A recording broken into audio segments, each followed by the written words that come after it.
খুব ভালো। আচ্ছা, তোমাদের তো পাওয়া যাচ্ছে না, তোমরা কোথায় আছো? স্বপ্নগ্রামে।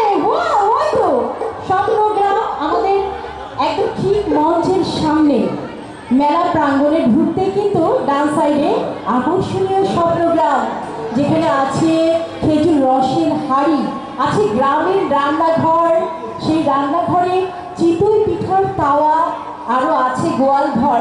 গোয়াল ঘরে কিন্তু গরু আছে, গরুর বাছুরও আছে, আর নাঙ্গল দিয়ে চাষ করছে গরু, তাই না মোটু পাতলু? তোমরা সেখানে আছো? আচ্ছা ঠিক আছে, সমস্ত বাচ্চাদের তোমাদের সাথে সাক্ষাতের জন্য আমি স্বপ্নগ্রামে পাঠিয়ে দিব, ঠিক আছে?